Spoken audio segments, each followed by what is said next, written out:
Vamos a continuar con el tema ya en esta noche sobre si el cristianismo es una fe razonable o no. Y como estuvimos viendo la semana pasada, para algunos que se lo perdieron, lo resumo de manera breve. Estuvimos viendo con respecto a algunos puntos, algunas objeciones que se han presentado por algunos profesores, ya sean escépticos, con respecto a la Biblia, como por ejemplo el hecho de que nosotros actualmente no tenemos los escritos originales, ¿no?, de Pablo, de Mateo, de Marcos, Lucas, Juan, etcétera, sino que solamente tenemos manuscritos. Entonces respondimos o vimos esa objeción. La respuesta ante esa objeción es que la Biblia tiene aproximadamente 5.800 manuscritos y 8.000 en latín. Entonces, entre más manuscritos, podemos llegar a una mejor conclusión de lo que quiso decir el original. Y por otro lado, también vimos la primera copia que se escribió de la Biblia, que se le reconoce como el papiro John Ryland, creo, no sé si lo pronuncié bien, y que supuestamente está fechado, se habrá escrito para el 125 después de Cristo, es decir, aproximadamente unos 20, 30 años después de que se escribió el original.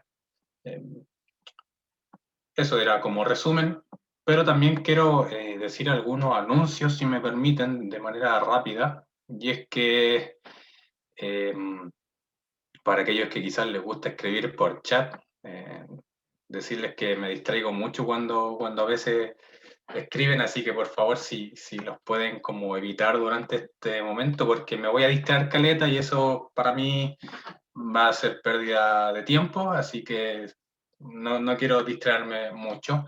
Y también, por sobre todo, creo yo, si alguno tiene dudas, he decidido que las pueden presentar vía Instagram o WhatsApp, me pueden preguntar por allí, no tengo problema. O por el contrario también, si desean, pueden preguntarle a el Lucas, a la Yamin, a la Debbie o al Mauricio también, así tienen dudas con respecto al tema. Pero bien, mis queridísimos jóvenes, voy a compartir pantalla. Bien, voy a continuar, si el Señor nos lo permite, seguir viendo algunas objeciones esta noche ya con respecto a la Biblia. Y obviamente, como pueden ver en la pantalla, había una objeción, o hay una objeción constantemente que se da en nuestros tiempos, y es que surge una pregunta. Y la pregunta es la siguiente. ¿Cómo podrían personas como el apóstol Pedro, o como Juan, o cualquier otro apóstol o discípulo de Jesús, haber escrito varias porciones de la Biblia? ¿Por qué? Porque como dice la imagen, se especula que alrededor de un 90% de la población en ese entonces era analfabeta. Entonces surge la pregunta, ¿cómo es que Pedro, Juan, eh, Santiago, etcétera, etcétera, escribieron los evangelios? Sí, por los datos y por los hechos vemos que el 90% de la población en ese entonces era analfabeta. Y para responder a esa objeción, uh, vamos a ver este siguiente punto. Y es que tenemos que entender, en primer lugar, que los discípulos de Jesús se criaron bajo una tradición judía, una tradición, una religión, una cosmovisión judía. ¿Qué pasa con eso? Que los niños judíos aproximadamente a la edad de 7 años, aproximadamente 7 años, ya tenían que estar participando en la educación, los lugares educativos en esos tiempos, en actividad educativa. No recuerdo bien esto, perdónenme si no lo, si no lo menciono bien, pero en aquel entonces había algo que se llamaba la Mishnah o Bar Mishnah, algo así, no sé si lo pronuncio bien, y consistía en que los niños judíos tenían que saberse y memorizarse y cantarlo incluso lo que sería los primeros 5 libros de la Biblia, lo que nosotros llamamos el Pentateuco, a la edad de aproximadamente 9, 8 o 10, 11 años aproximadamente, el niño tenía que saberse los 5 primeros libros de la Biblia. Si él se lo sabía, los padres recibían una felicitación. Por el contrario, si el niño no fallaba, los padres iban a ser completamente decepcionados y su hijo también era una decepción para la tradición, para la religión o para la visión judía. Entonces, tenemos que recordar que Pedro, que Juan, que Santiago se criaron bajo esta tradición, se criaron bajo esta religión de que los niños desde temprano tenían que hacer trabajar su memoria y, valga la redundancia, memorizarse los primeros 5 libros de la Biblia y cantarlo, decirlo cantadito. Pero por otro lado, ¿no? Si ustedes son más como minuciosos en el tema de la Biblia y se darán cuenta que los discípulos de Jesús, ellos su trabajo era ser pescadores. Ellos tenían trabajo de pescadores, ¿no? Y ahí le puse entre comillas como empresarios, ¿no? Y esa era básicamente, si nosotros los vemos bajo la visión o bajo, sí, la visión de este mismo, del siglo XXI, ellos tenían un rol de empresario, ellos tenían una pequeña empresa o grande empresa, eso no lo sabemos muy bien, pero el punto era que eran empresarios y eso nos dice que tanto Pedro, Juan, etcétera, tenían jornaleros, el hermano de Pedro también, perdón, tenían trabajadores que, valga la redundancia, trabajaban para la empresa de estos de pescadores. Entonces, ante estas cosas, tenemos un Pedro que era un empresario, podríamos decirlo así. Tenía su pequeña pyme, su pequeña empresa, tenía sus trabajadores. Él tenía que al menos saber leer o saber escribir y por último, si no sabía hacer eso, él tenía que tener un escriba. ¿Qué era un escriba? Un escriba es como un secretario actualmente, alguien que él escribía. ¿Por qué? Porque los pescadores a veces tenían que hacer viajes y tenían que pagar ciertos peajes y tenían que entender la lengua de ese entonces, o también venían algunos recaudadores de impuestos y venían a cobrarle a los impuestos y para eso tenía que manejarse un poco en la lengua. Así que este era el rol de los discípulos de Jesús. No eran campesinos como en aquellos tiempos, sino que eran pescadores empresarios que tenían que manejar, aunque sea un poco la lengua de aquello entonces. Hay un profesor que el apellido no sé cómo se pronuncia, perdónenme, pero dice así, primero que todo, los pescadores no eran campesinos. Ellos a menudo sacaban buenas ganancias del mar de Galilea, tal como puede ser visto en la gran y famosa casa de pescadores cavada en Bethsaida, ¿no? Entonces, esta era el trabajo de los discípulos de Jesús, ser pescadores, y bajo ese trabajo necesitaban saber al menos o leer o escribir o tener un escriba, un secretario que le escriba, valga la redundancia, lo que ellos podían decir. Entonces, si Jesús tenía, por ejemplo, como nos narran los evangelios, un discípulo que se llama Mateo, en el cual nos dice que él era un recaudador de impuestos, que trabajaba para el Imperio Romano y recaudaba impuestos. Entonces él tenía que saber escribir y leer de alguna u otra manera. Por el contrario, Pedro, por ejemplo, si él era pescador, él tenía que llevar sus peces, tenía que navegar e ir al mundo greco-romano. Tenía que pagar ciertos peajes. Y en el mundo greco-romano, la lengua principal, tanto verbal como escrita, era el griego. Entonces, vuelvo a repetir, si Pedro a lo mejor, y puede ser probable, no sabía leer o no sabía escribir, él tenía que tener a un escriba, sí o sí, para vender a los grecos romanos.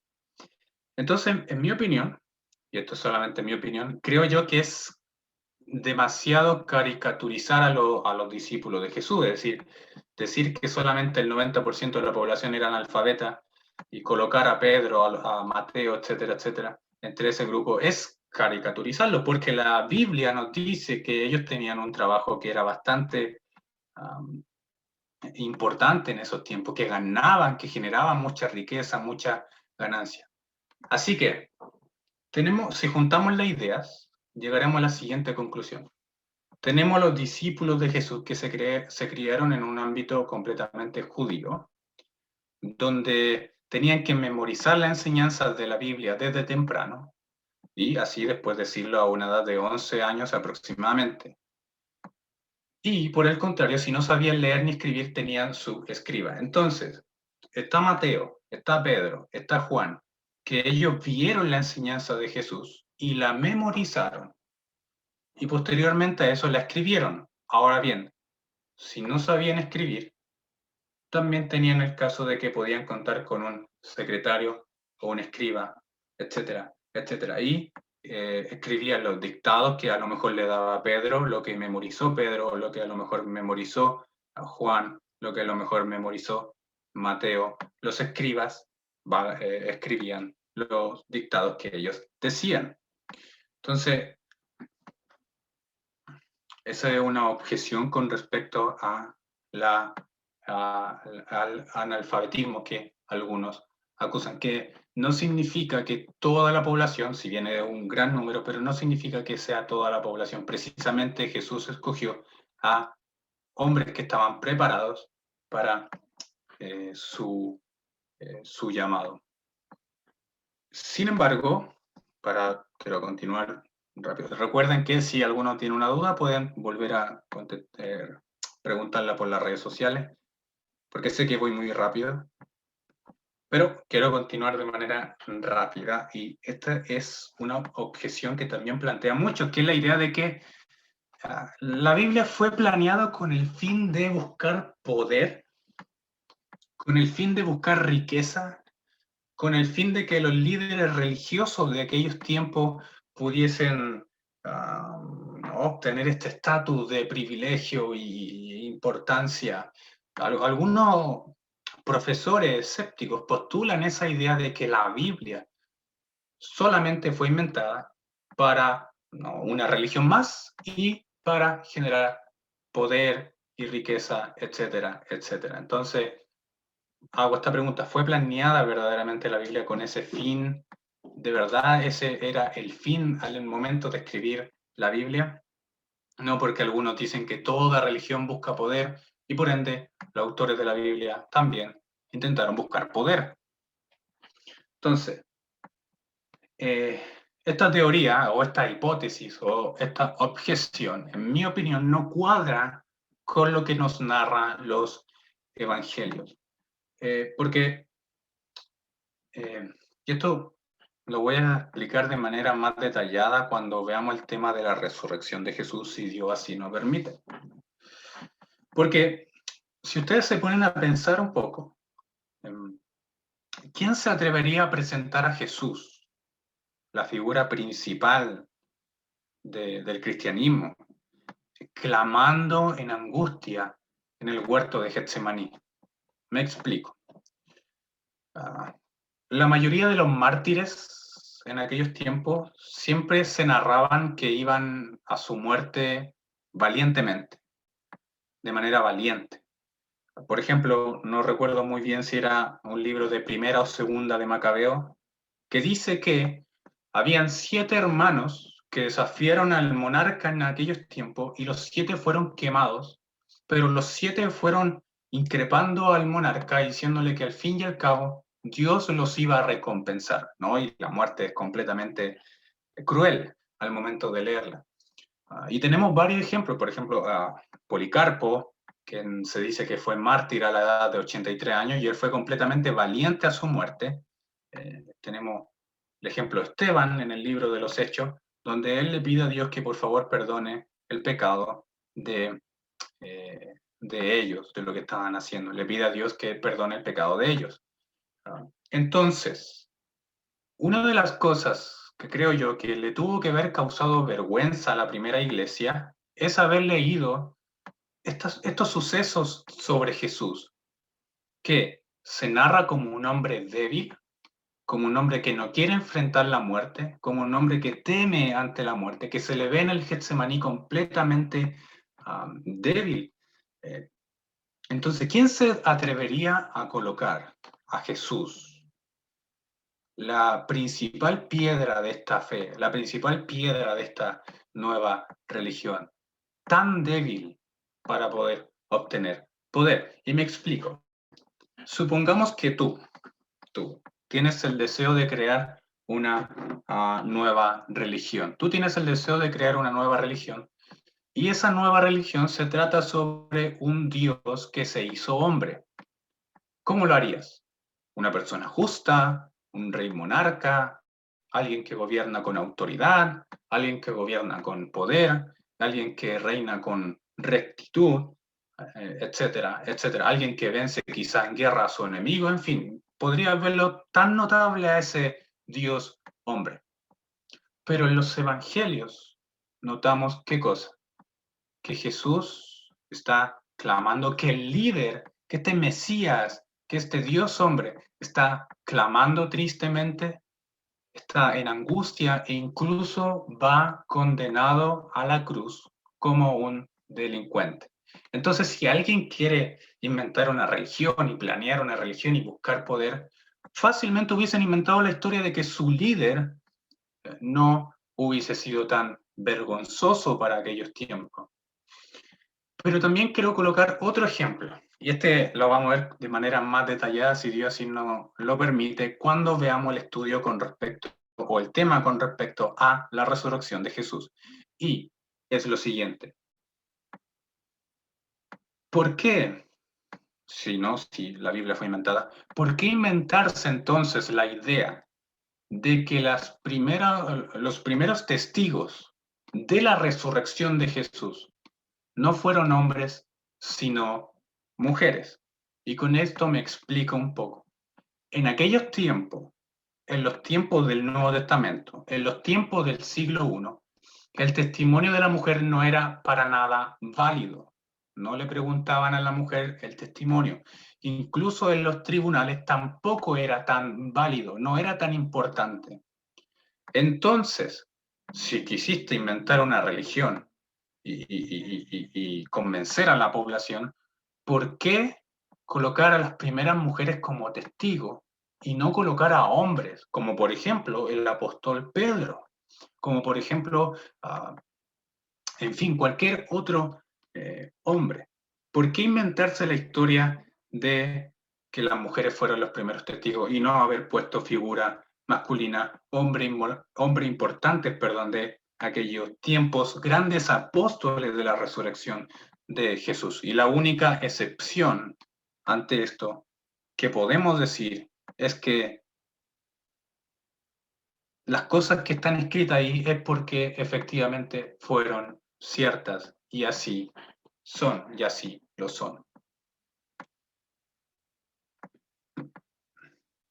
Permítanme continuar un poquito.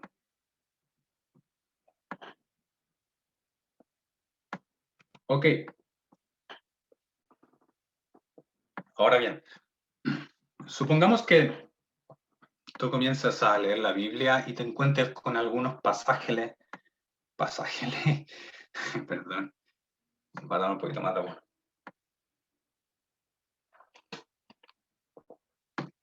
Vuelvo a decir, me puse nervioso.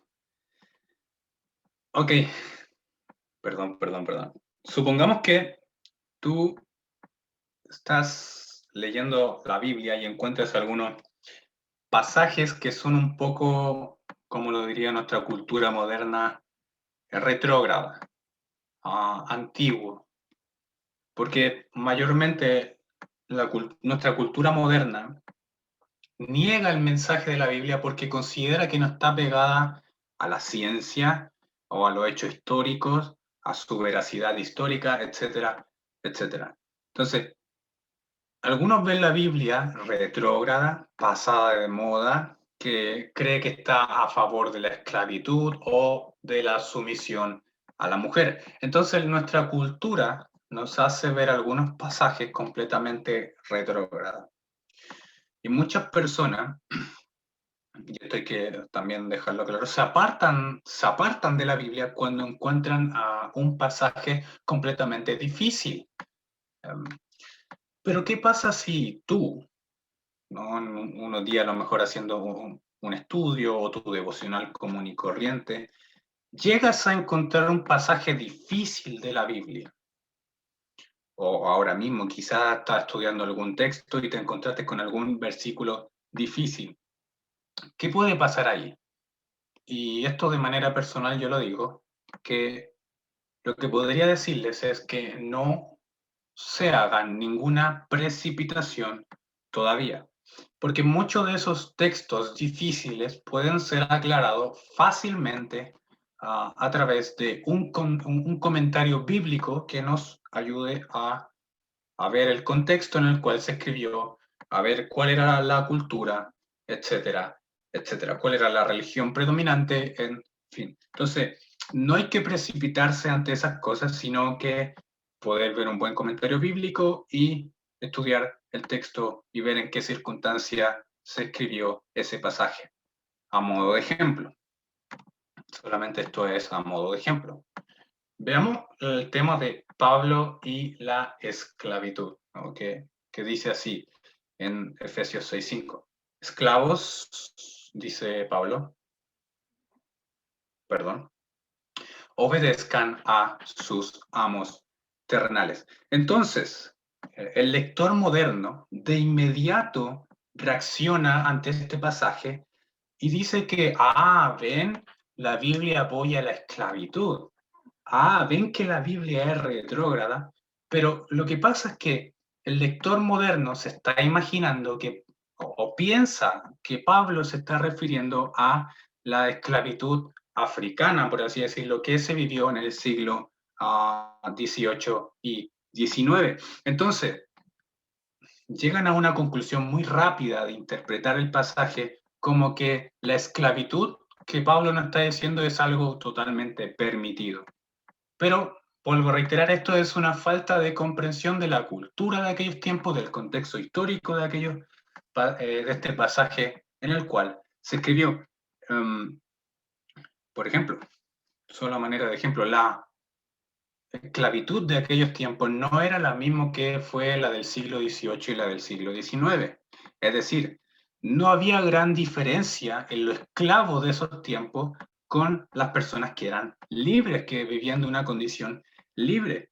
Desde una perspectiva incluso económica, los esclavos tenían el mismo pago que un jornalero libre, que una persona libre.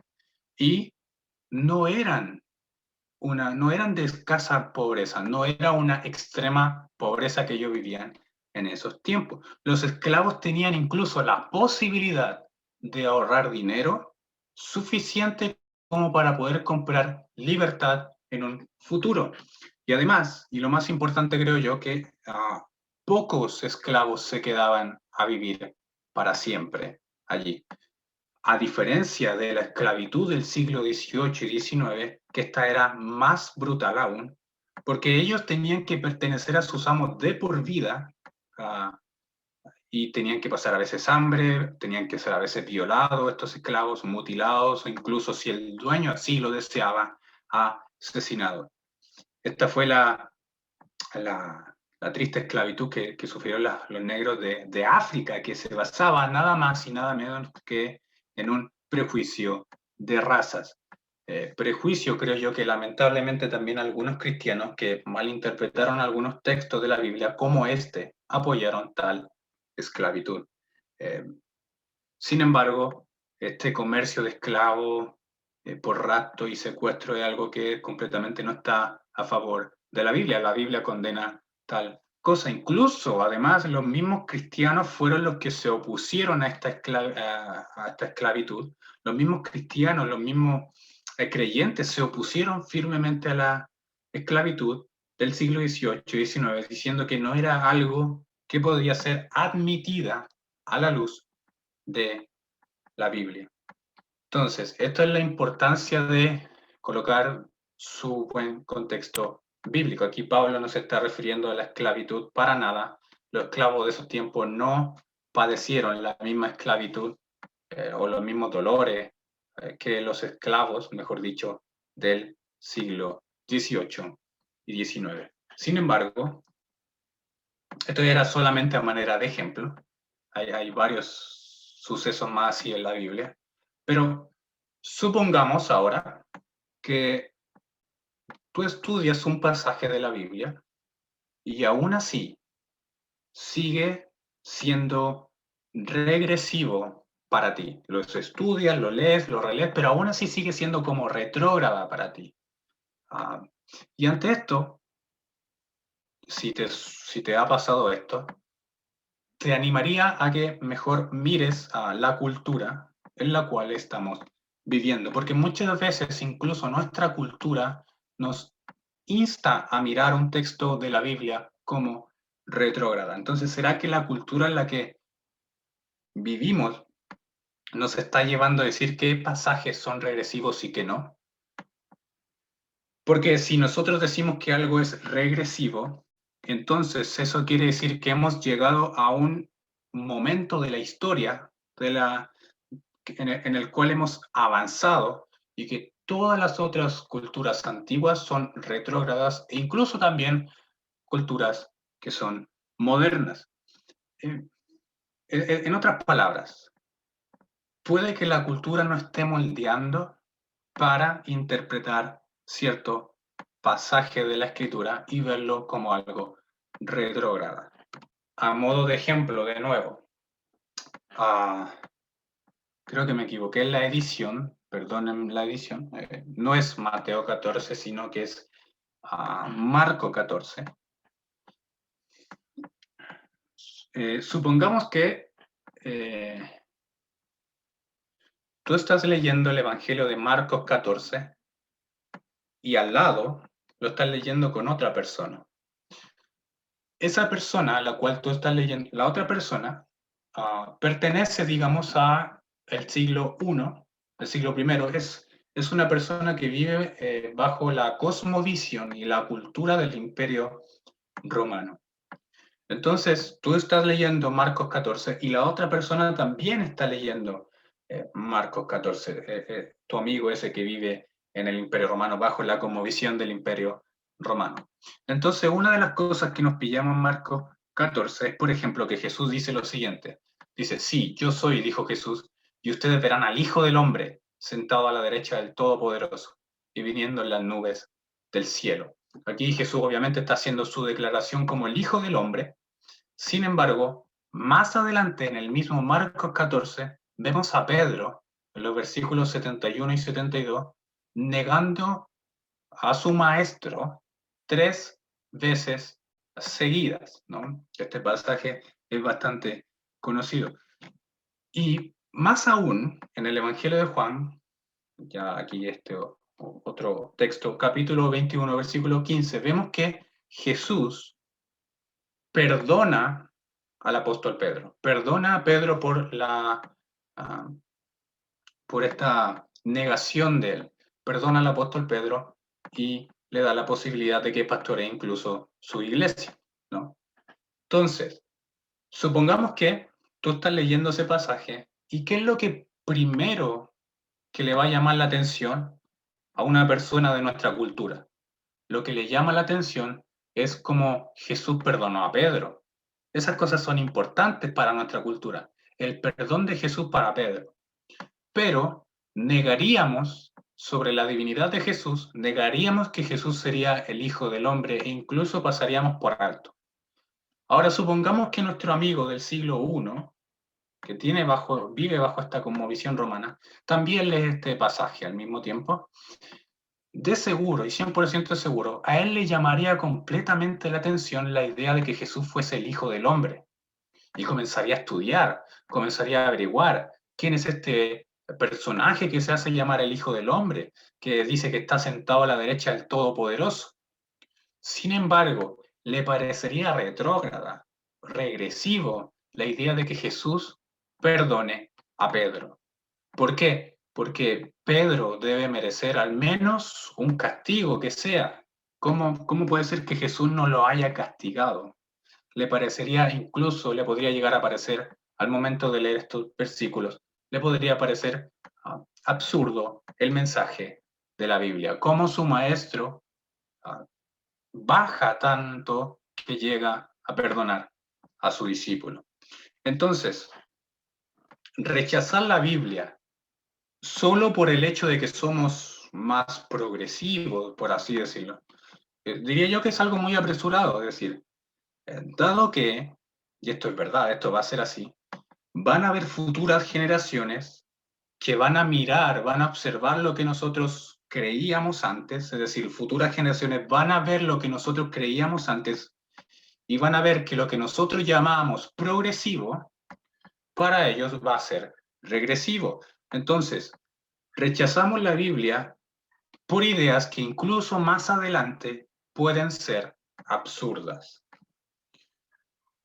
Y creo que voy a dejar de compartir pantalla. Bien, para finalizar, dos cosas antes de finalizar este tema. Vuelvo a reiterar, ¿qué pasa si leo algo que me parece completamente ofensivo? Y ante esto les diría lo siguiente. Por medio de que nosotros hemos entregado nuestra vida a Cristo, la Biblia nos da una garantía de que nosotros podemos tener una relación personal con Dios. ¿Y cómo podemos crecer en nuestra relación personal con Dios? A través de la Biblia. Ahora, si ustedes se dan cuenta, toda relación de amor verdadera, auténtica, constantemente el uno con el otro se están contradiciendo. ¿Para qué? Para que el otro pueda crecer y seguir creciendo como persona. Entonces, esto es lo mismo que vemos en la Biblia. Constantemente a lo mejor Dios nos puede estar contradiciendo porque estamos viviendo, ya sea tenemos una conducta no conforme a la Escritura o un pensamiento no conforme a la Escritura, y Dios por amor nos va a estar contradiciendo. Entonces, ¿cómo podemos nosotros crecer en nuestra relación con Dios si no nos deja que la Biblia corrija nuestros pensamientos y nuestra conducta?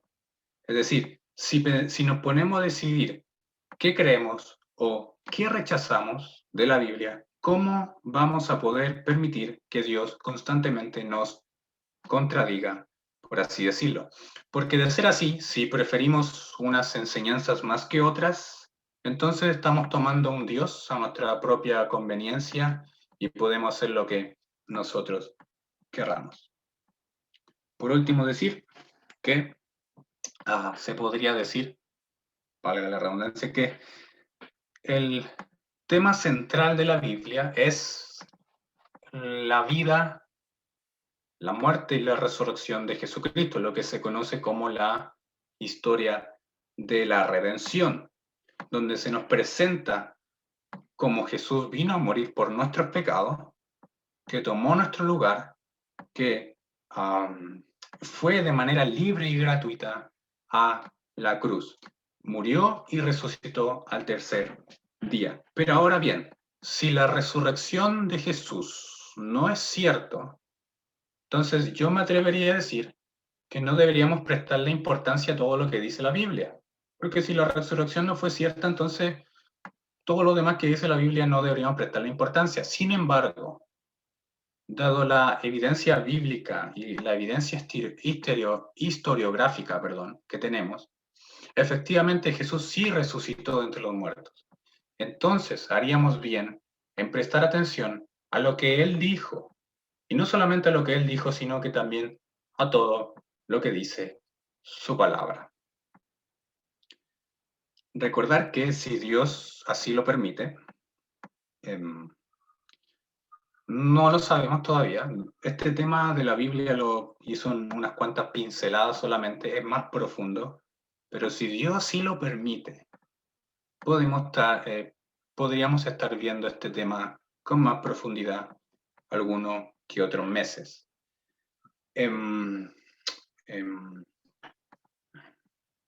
Recuerden que si tienen dudas, vía Instagram, WhatsApp, etcétera, etcétera. Que el Señor les bendiga. Muchas gracias.